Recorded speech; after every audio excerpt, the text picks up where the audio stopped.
You're listening to the Fezcast, the Saracens fans podcast, bringing you the independent and unhinged views of the voices in our heads, as well as those of our special guests.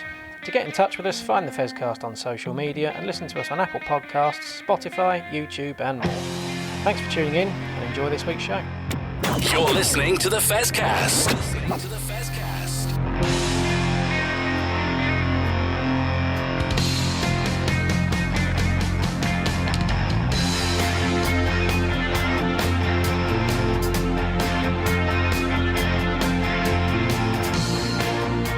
Well, hello everybody. Good morning, good afternoon, good evening. Whatever time of day you are listening to us, we're assuming it's 6 o'clock on Wednesday morning, but I mean, you might not be up like the rest of us.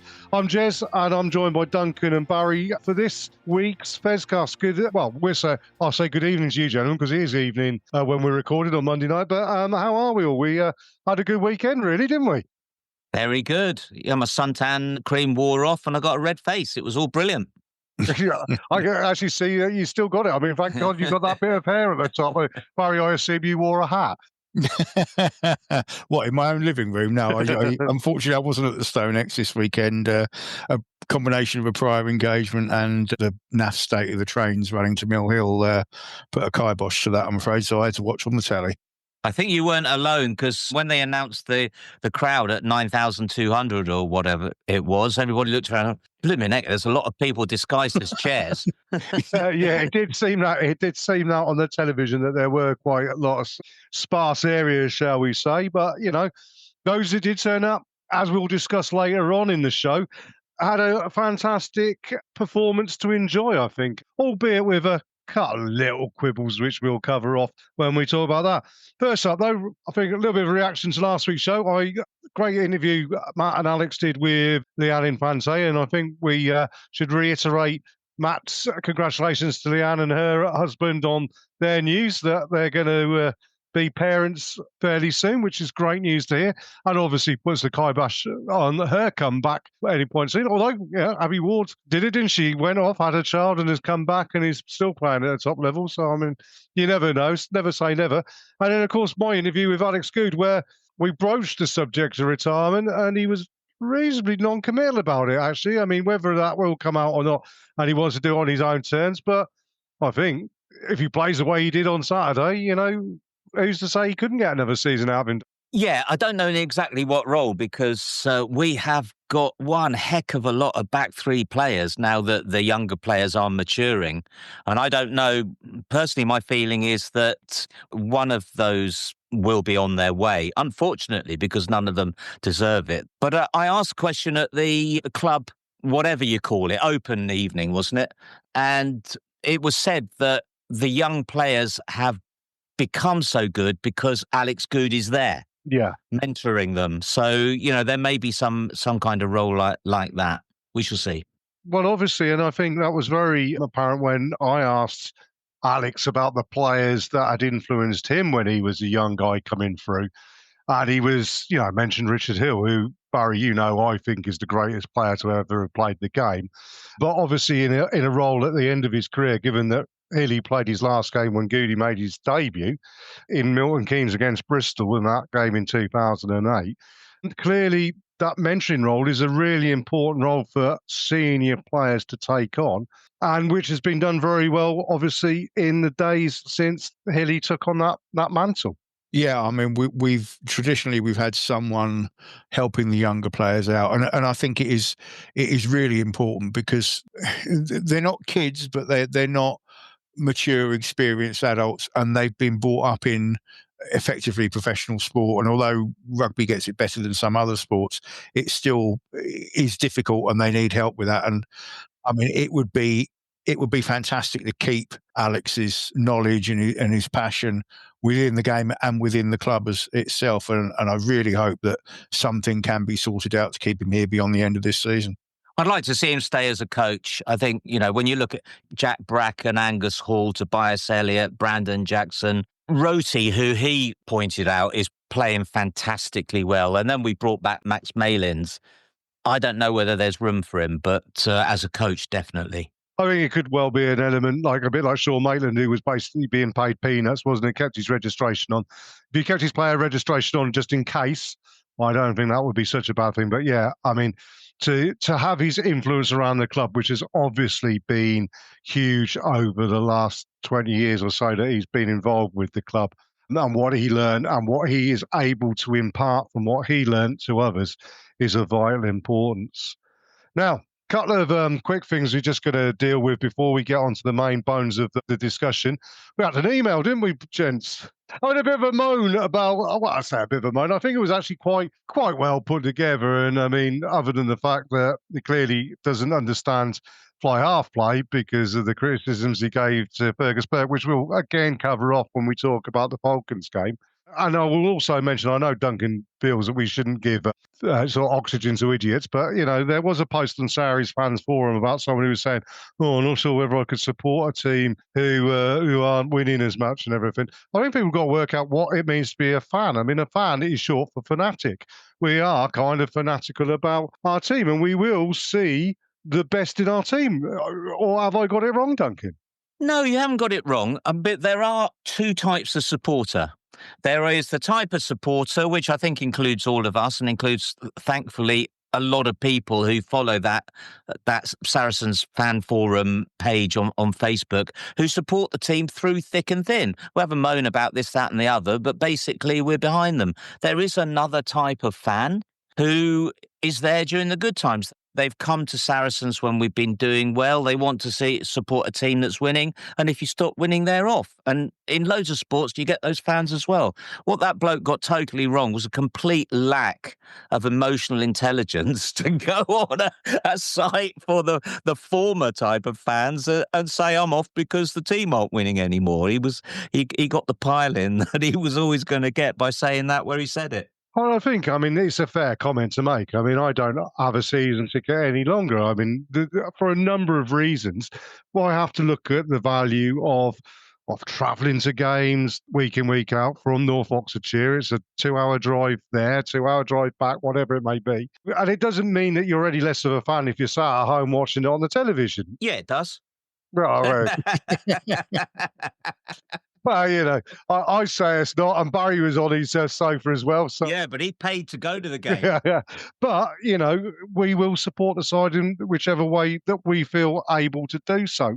If he'd phrased it in that way and saying, you know, I'm not sure whether it's going to be worth whatever, he might not have got it. But to turn around and say, I'm going to walk away because we're not winning, that's not the way it goes. I mean, let's be honest about it. I support Essex cricket, West Ham football and Saracens rugby. I mean, I had some pretty mean, lean times in all of that. I mean, the 2000s, I never saw anything being won. I mean, it's atrocious, isn't it, really?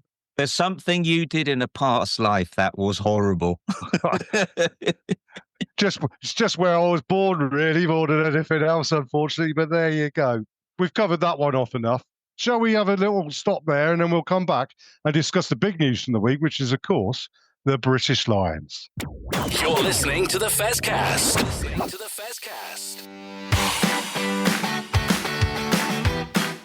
You are listening to the Fezcast, which is proudly sponsored by the Saracens Supporters Association, and I'm Alison Davis, one of the SSA committee. For a £10 annual subscription, the SSA provides our members with monthly newsletters, virtual and in-person player events, away match ticket allocations, and we organise pre-match gatherings at away matches. We sponsor men's and women's players, and we support the Saracens Foundation Track Club on behalf of our members. On top of all that, every year we have a seasonal SSA badge, which is exclusive to members. Where else can you get that much value for a tenner?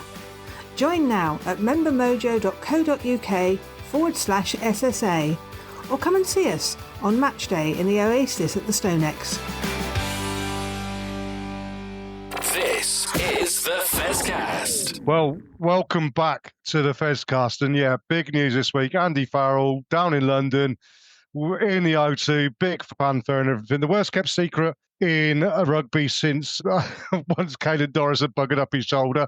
Maro Itoje is the skipper of the British Lions, the first Saracens player to do it, the first Englishman since Martin Johnson way back when to do it. And also, quite importantly, because, again, we talk about giving oxygen to idiots on social media, but the first black player to be the official British Lions captain, which is huge in the game of rugby. In particular, when we've had discussions in the past, Duncan, about how do you get more black kids playing the game and enjoying the game and watching the game. This could be a real catalyst. But the important thing to say is he's not been made captain because of that. He's been made captain because he's the best bloody person for that job. His captaincy this year for England has accelerated him into that position. As a captain, he has to be someone who's automatically in the team, and he's one of those. I don't know how many of those there are, actually, but it's quite ironic, isn't it? With England, he showed himself to be a great captain, whereas one of the former England managers said that he didn't have the qualities to be that. Yeah. Which is yet another thing that individual got wrong. No, he thoroughly deserves it. And like you say, I very much hope that he does get a lot of attention for being a black captain, because in our schools around here, amongst the young black community, rugby doesn't really penetrate. And I really hope it is a catalyst to do that. I really do hope that is the case. The other thing that came out on social media, though, Barry, and I don't know how you feel about this, being a I don't know, you might have a drop earring in your jewellery box at home, Barry. I don't know, never seen you wearing one, but apparently wearing a drop pearl earring is not commiserate with being a good rugby player or captain, which is the biggest load of bollocks I think I've ever heard, really. I mean, it's absolutely crazy. I think, unfortunately, as Duncan just mentioned, the importance of it being a black captain on that level has been great. I also think it's exposed that in certain areas of people who will comment, like in a lot of ways in life at the moment, there seems to be an awful lot of racists who are feeling emboldened to stick their head above the parapet and get away with saying some really pretty horrific things. We're not understanding one. I mean, the pearl earring thing, I mean, if you actually read the story of why he wears that pearl earring, that was given to him by his parents, and to do with all the work he does and the charity work and everything, it's really quite inspiring. It's bizarre. We're talking about sports people here in general, and if you want to criticise their performance, that's fine. If you want to criticise maybe something they've done in the press, that's fine. But to criticise their choices about what they want to wear and don't wear and jewellery and stuff like that is bizarre. And just to answer your question, I'm a physical coward who hates needles, so I have no piercings or tattoos anywhere. Nor me. I have quite a few piercings and I've got quite a few tattoos. I mean, it does make me laugh when someone turned around and on there and said, players shouldn't have earrings, they shouldn't have tattoos. And I'm sat there thinking, well, that'd be news to the entire South Sea Islanders and Maori players for a start, won't it? I mean, it's crazy. I mean, at the end of the day, have some objectivity about it. Any rugby player should be entitled to wear whatever they like without being criticised, unless it's Marcus Smith who looks a dick. Yeah, well, I mean, I was determined not to mention Marcus Smith in relation to the British Lions.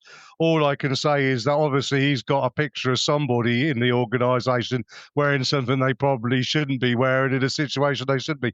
I think he's very lucky to get in to the squad. What is pleasing, though, let's bring it back to Saracens, is to see, one, Ben Earl gets his first tour, but more importantly, I think, and as a full reward for how he's played this season, Elliot Daly gets his third British Lions tour. And again, there's another lad who gets the rounds of the kitchen sink quite unfairly, I think, Duncan. At the end of the day, he's been picked for England by Stuart Lancaster, Eddie Jones, Steve Borthwick. He's been picked for Lions by Warren Gatland and now Andy Farrell. I mean, take Eddie Jones out of the situation. Are we really saying that all of those coaches do not know a good player when they see a good player? And he's played brilliantly for the Lions in the past, hasn't he? And he's had a great season. But I do think when you listen to the reasoning that Andy Farrell put forward, I think he's in there possibly for the same reason that Marcus Smith is that Andy Farrell's got an idea of the shape of the team in his head. And he specifically said, I want a couple of game changers on the bench who can cover a couple of positions. Yeah. So with Marcus Smith, if you want someone to cover 10 and 15 and be a potential game changer at the end, you've got Marcus Smith, and you've got a similar ability with Elliot Daly, haven't you? So I think Elliot Daly should be in there on merit, but he's also in for that reason. There's a few players who are going on that British Lions tour who we'd all pick, but then again, there's ones that we would disagree with. The one disagreement I do have is I think both Jamie George and Theo Dan were unlucky not to get on that flight. especially considering Luke Cowan-Dickie has. Although Luke Cowan-Dickie's been the man in possession at hooker, but I mean, I would have taken Dave Cherry from Scotland ahead of Luke Cowan-Dickie. I think he had a pretty good season, and even Dowie Lake at Wales is a better hooker, I feel, and would probably shine in a better side than playing for Wales if he'd gone along. But I don't understand Luke Cowan-Dickie at all. I think what is important, though, is that Andy Farrell has left some space. There will be injuries, that's for certain, and hooker is often a position that, you know, and Dan Sheehan's only just coming back from injury, whatever, and Luke Cowan-Dickie's almost guaranteed at some point to break his shoulder the way he tackles. There's every chance that somebody will be getting a call up, and you would think that Jamie George would be top of the list of the reserve hookers should he be needed.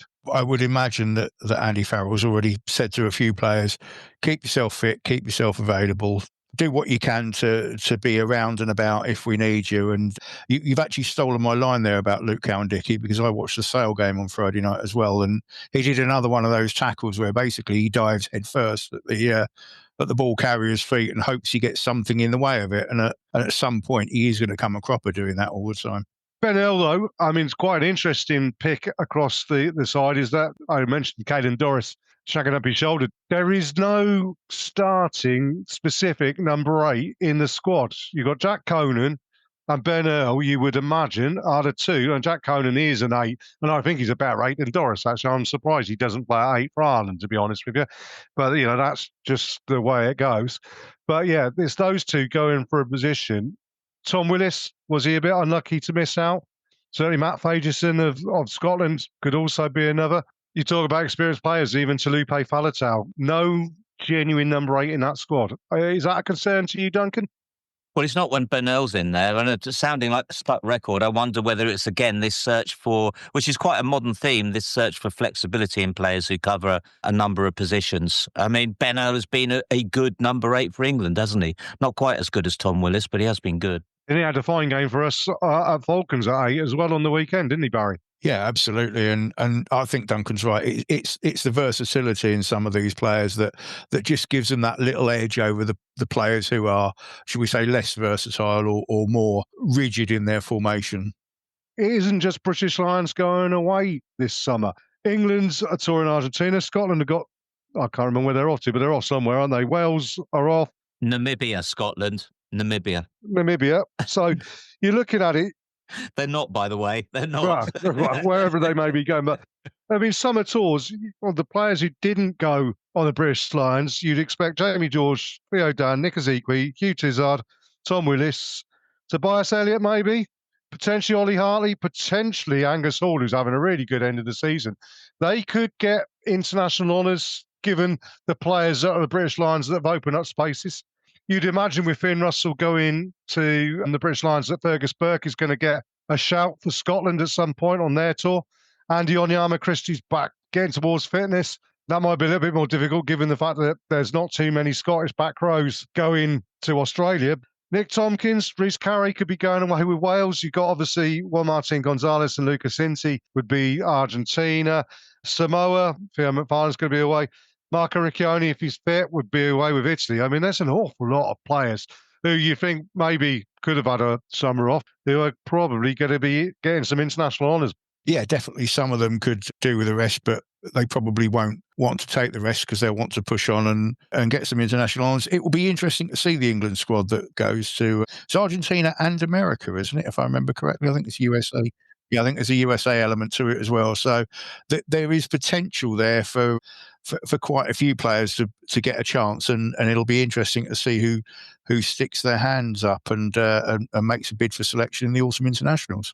I hope all those young players you mentioned, Goode, they haven't had a huge number of games, have they? Or Tobias Elliott starting to clock them up, but not that many. I'd be very surprised if Jamie George goes, wouldn't you? Yes and no. Baratoji is the England captain. So the England captain is away with the British Lions. So who do you have captaining the England touring side? It's going to be either Jamie George or Henry Slade. Or George Ford. Or George Ford, one of those three. Jamie was the man in possession. Now, whether Borthwick would see that as a backward step, I don't know. The question is, if Jamie George doesn't go on the England tour, is that it? Is that his international career done and dusted? Does he then make the decision, he's, what is he, 35? No, I'm just going to concentrate on my club rugby now. Got me 100 caps. I've done everything I can. I can walk out of here head held high. If he doesn't go on the summer tour with England, he will be having that conversation with his family and the club and himself.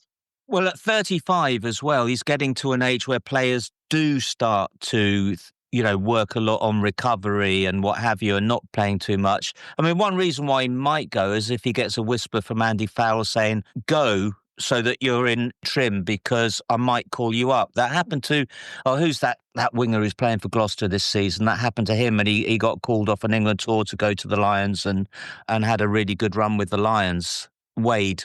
Christian Wade. Christian Wade, that happened to him. So that might be a reason. Otherwise, as you say, at 35, I would imagine that Jamie George would be looking for a really good rest. There's another interesting point here about Jamie George and international careers, and that he was one of the very few players who was publicly announced to have one of the hybrid contracts this year. So is that going to end this year? Were they just 1 year things, or will we ever know as supporters? Because as I say, there wasn't, after I think Jamie and Mauro, there wasn't a great deal of more information came out about who had one.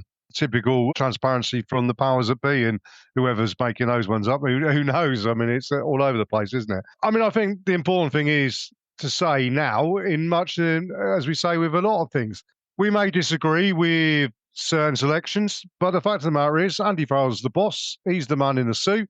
He's the man who's made the decisions. He'll live and die by those ones. So now's the time to get behind him. And I think, to be fair, this is going to be the less strenuous option. I mean, you could have been going to South Africa, you could have been going to New Zealand. That would have been a bit more of a tougher thing than Australia, but Australia have shown they can bring out big games when they need to, and it will be a tough test. So let's get behind the boys, and I hope we have a good summer of rugby down under.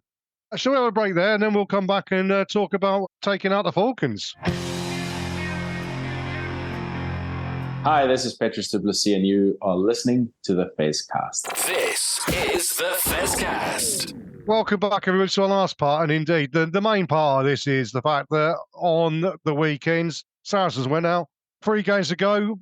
First third of that, they did what they needed to do and put in a very good attacking performance indeed. Scored 75 points against Falcons. And yeah, okay, Falcons have been on the end of a few basketball scores this season, but, they beat us up at their place, so it's always a tough challenge. What I really enjoyed, and I don't know how much you agree with this, Duncan, you were there on the day, obviously. There was an awful lot of fanfare, quite rightly, around Goode in his 400th appearance. And wow, what a man he is to do 400 games. It is just ridiculous. Well, there's a lot of fanfare around that. But also there was an awful lot of fanfare, obviously, Mauro Itoje, British Lions captain. But then dealing with players, as we've just been talking about, Jamie George, and perhaps dealing with disappointment.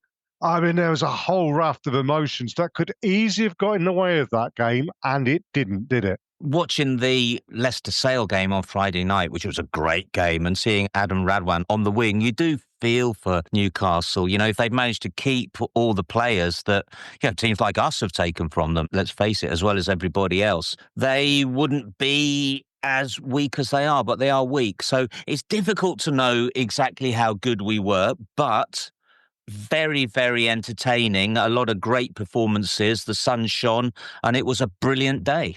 Steve Diamond's formerly of our parish, although he wasn't perhaps the most successful DOR we've ever had. I mean, he was part of that conveyor belt of pretty rubbish ones, to be perfectly honest with you.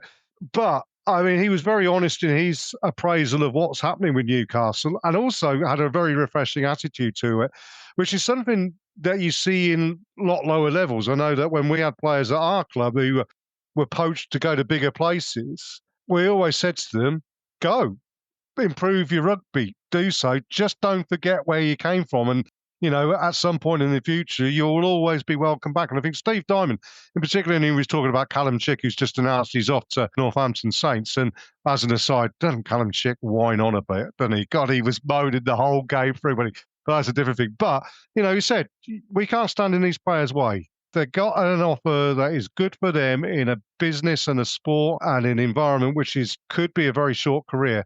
We're not going to stand in their way. And that's quite a refreshing attitude, because, some club owners would play big big, hard ball on that and make it very difficult for players to move on, being a little bit more selfish.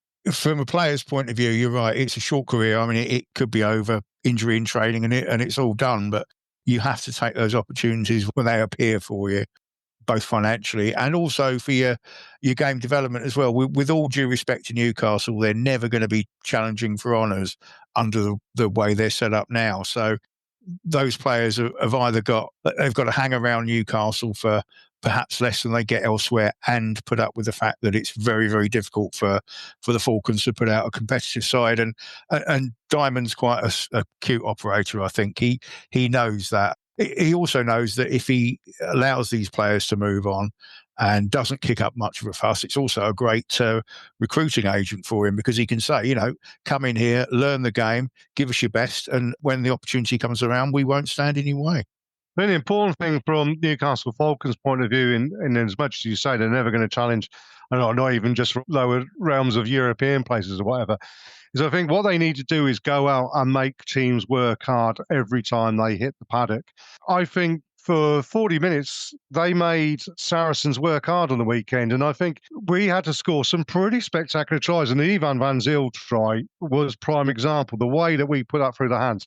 The way that Newcastle set themselves out in defence made us, Saracens, give of our best attacking performances. And to score those 11 tries we scored, we had to give the very best.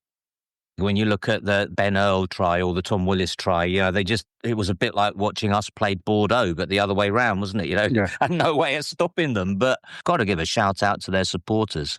I mean, the complete opposite of that bloke getting shouted down on Facebook, season after season, a big block of them really giving their team all the support in the world. And that so admirable. They deserve their place at the top table, and I think they do still offer something to it. Our performance, though, let's focus on that. In attack, as I said, was pretty impressive. Defence, there is still a couple of issues. And, the fact that Falcons were able to score 4 tries against us, if you come up against Bath with all of their attacking qualities, that sort of defence is going to cost if we are that lax in defence. But again, I think that's a payoff of turning around and saying, well, we're going to go out and score 6 or 7 tries. You might give away 4 or 5 tries. And I think that's not just common to Saracens. I think that's common across the league in so much as that it is becoming a bit more of an expansive game across all the teams. And they are just saying, look, we're quite happy for you to get a losing bonus point and a try-scoring bonus point as long as we get 5 points ourselves. And I think in your home games, if you're doing that, you're doing okay, aren't you, Barry?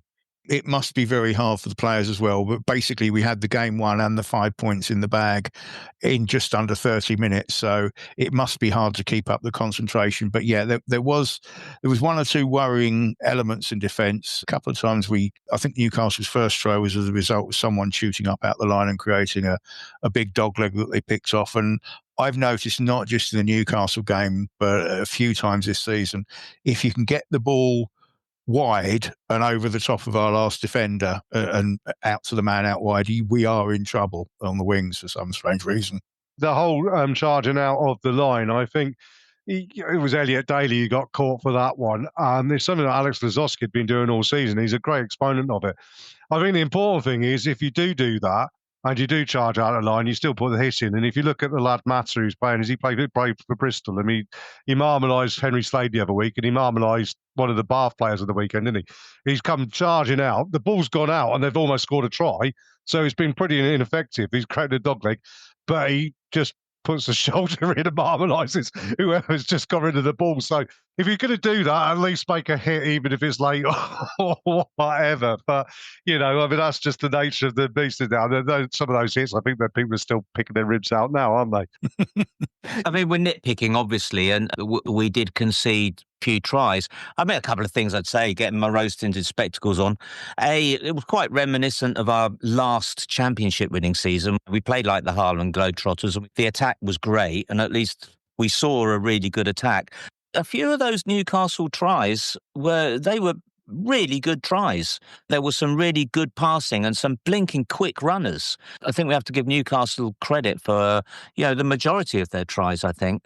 The other area where, again, if you're nitpicking, you can say, especially in the first half, our scrum wasn't great. And it was quite encouraging that it got a lot better when Harvey Beaton came on. So good for him. I mean, yes, Jamie George came on as well, which probably helped. But we did see a decent performance from Harvey Beaton when he came on, which was great. I did want to mention the scrum. Ronnie Maui was being penalised, and I felt he was not unlucky to be penalised. You could see why he was being penalised. But I think Alec Clary had his man on toast the whole of the first half and was able to get a drive on.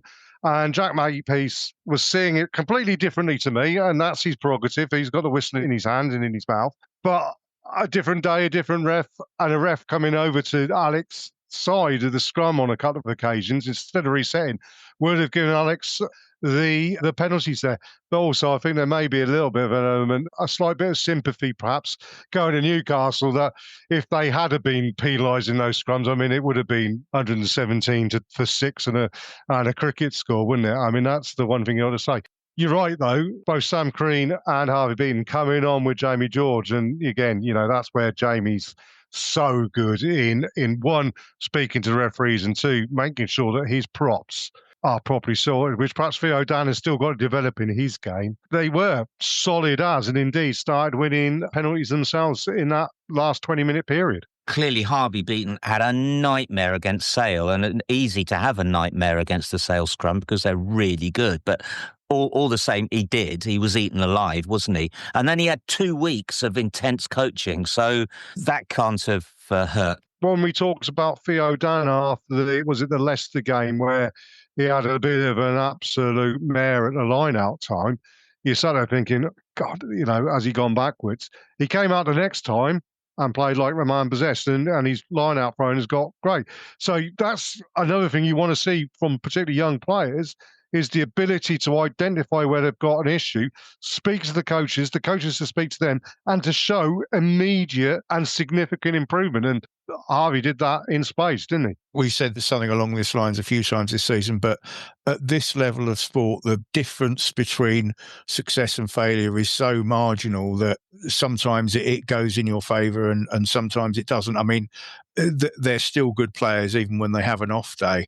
The technique is there and the skills are there, and it is just sometimes just a question of resetting and going again the next week, and that's as tough as they need to be, really, with it. The interesting thing is that we've managed to do, 10, 15 minutes on talking about this game, and haven't yet mentioned the man who scored a hat-trick. Juan Martin Gonzalez. Boy, is he special. He is something else. I mean, Tom Willis has been absolutely great in the back row. Ben Earl is amazing in the back row. Theo McFarland, we've mentioned it time and time again, he's putting in 8 out of 10 performances every week. But Juan Martin Gonzalez has got stardust sprinkled all over him. We said it last time, didn't we, when we talked about his pace, but the way he scored, was it his first try, where he's just arced round and made fullbacks look like prop forwards from the Dog and Duck third 15, hasn't he? I mean, it was just remarkable. And he does it without looking like he's shifting, really.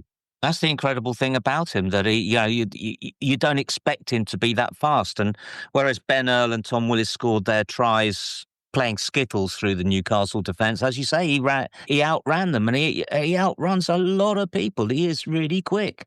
Tobias Elliott is obviously rapid, and I mean, he set up, was it Ben Earl's second try with that amazing run, took the high kick, found some space and went, which is, when you talked about Alex Goode perhaps moving on, Elliot Daly is where's his best position. Max Malins is coming back in at fullback, winger, whatever. Tobias Elliott looks like a fullback in the making, and, under that high ball, and then the acceleration to go from that position, it was outstanding. Bit like Freddie Stewart under the high ball, with Marcus Smith's eye for a gap and pace, which is the complete fullback you want, really, almost, isn't it? Tobias Elliott, when he played at Ampthill, played at fullback. And I think it was he played at fullback in Edinburgh, and the people who went up there said he was brilliant. It was either Edinburgh or Quins he played at fullback, and apparently he was great there. So I think we'll see him at fullback more in the future. Really glad to see how well he has developed over the season. Now, one thing we need to talk about is the fly-half position. Now we've got Fergus Burke as the man in possession of the number 10 shirt. He's coming for a bit of criticism. One of the main criticisms is he's kicking off the tee. Well, he got 7 out of 8 on the weekend, and the one he missed was from wide out and it shaved the post. Start of the season, I think perhaps a bit of nerves got to him a little bit. And understandably, we talked about, coming from a different country, turning up in North London, which isn't quite Canterbury or wherever. Bit of a change. Had the pressure taken off of him. He's obviously gone away and practiced, which is what you want. And now, since he's taken over the kicking duties because Alex Goode is injured, he's been pretty dead-eyed dick. It was always going to take him time, not only moving all that distance as well, but he'd not played a great deal of rugby in the previous 18 months or so because of his injury. Then he picked up another injury mid-season with us, and I think now he's starting to benefit from that regular game and knowing what's going on around him. And I mean, I thought not just off the tee, I thought he had a very, very good game on Saturday as well. When we talked about some of those tries where, there was some beautiful handling moves. One, because Ivan van Zyl was shipping the ball out quickly, and two, Fergus was taking that ball flat at pace, and he's got the ability to pass off of both sides and pass accurately and attract players onto it. There's nothing worse than seeing a player taking the ball stood still. I don't think a single pass from Fergus Burke went to a player where the player was stood still. They were forced to run onto it. And in the way that they ran onto it, the way that you coach kids do is to run with their hands out, ready to take the ball from the direction it's coming. So you just half a step and you ship it on. It was outstanding, the accuracy and the way that he brought players onto the ball, which just caused Newcastle Falcons defence all sorts of problems. No, that's right. I thought both the fly halves had a really exceptional game off the tee. It was great to see Louis Johnson come on, get some minutes and do a really good job as well.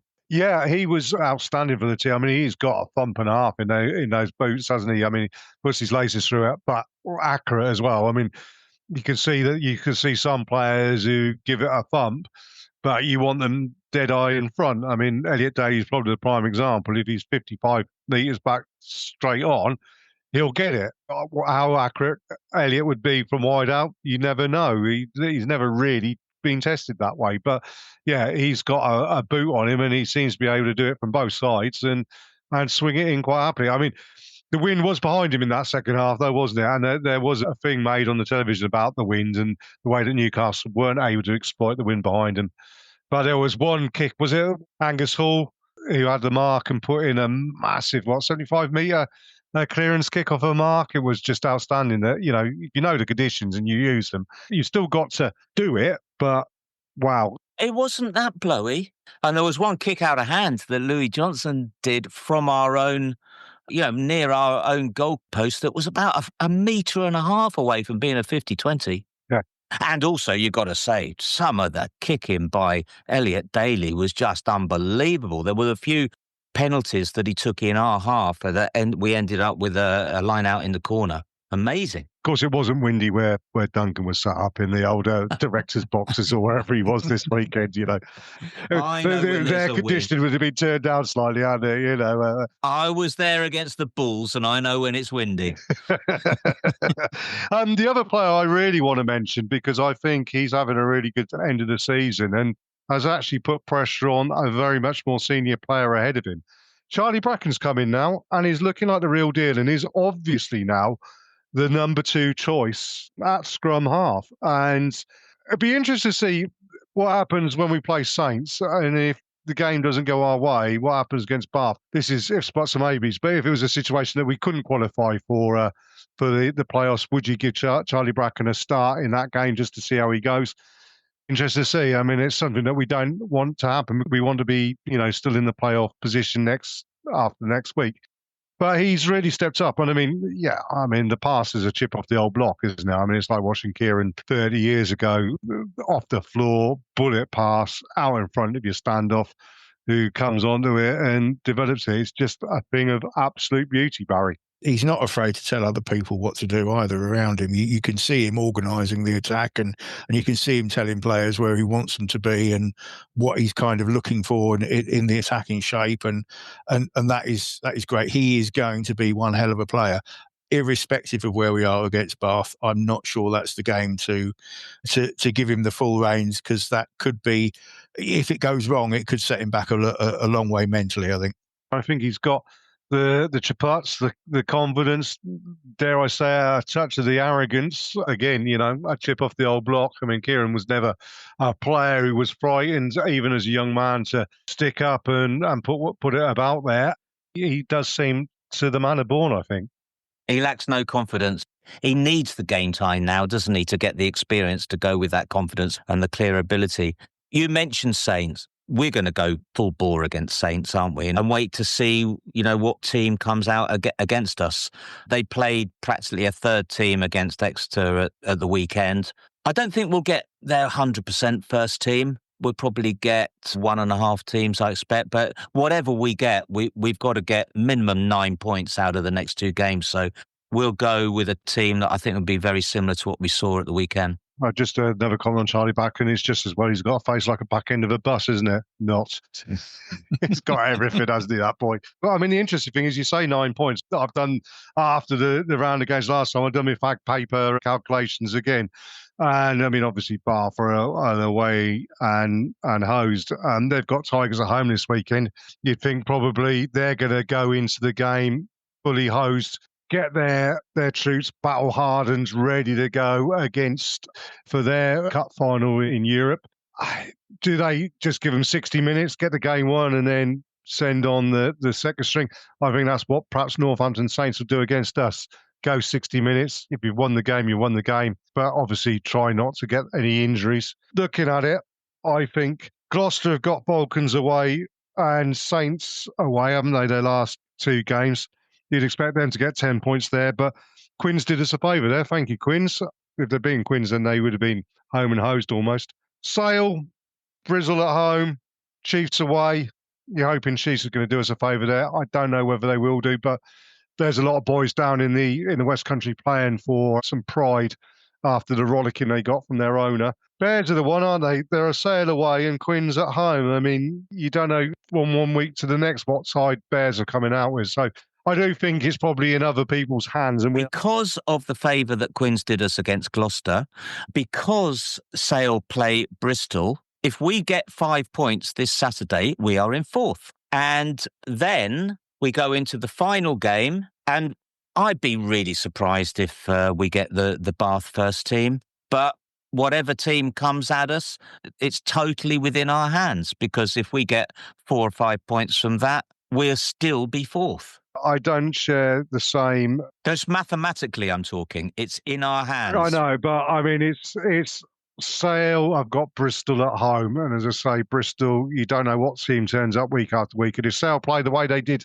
against us at home, well, they're a very difficult team to beat. Doesn't matter, because the both of them can't get 4 or 5 points. So we overtake one of them and go 4th, provided we get the 5 points against Northampton. I know, in actual fact, even then, if Bristol get a losing bonus point and a try bonus point, they'll be on 54, and so would we with 5 points. How is it decided after that, then? Points difference, I think.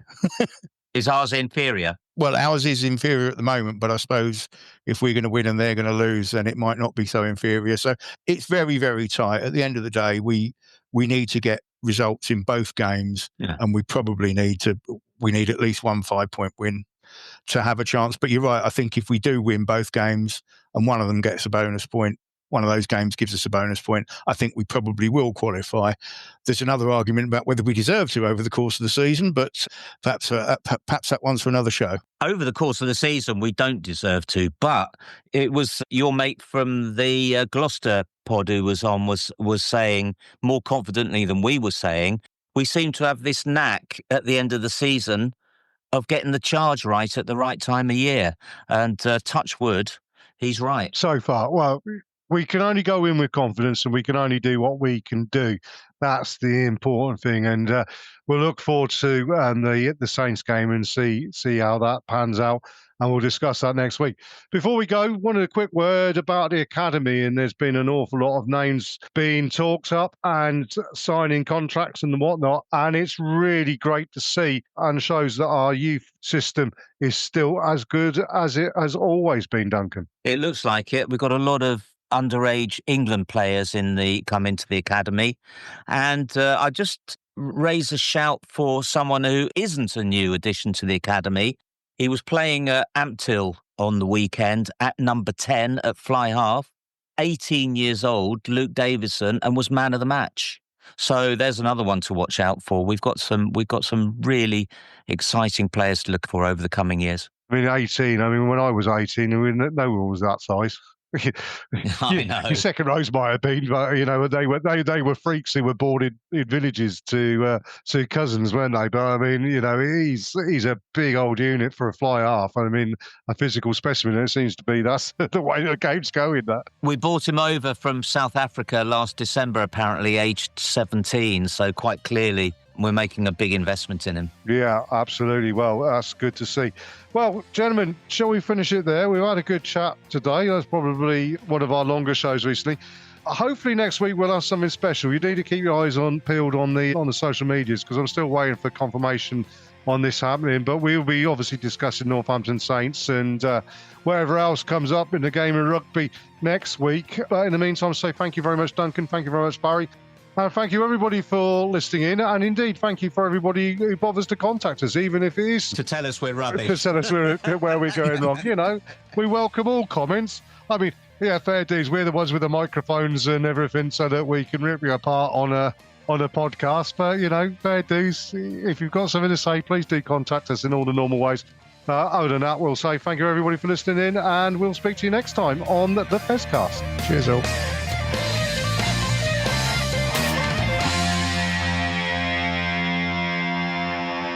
This is the Fezcast.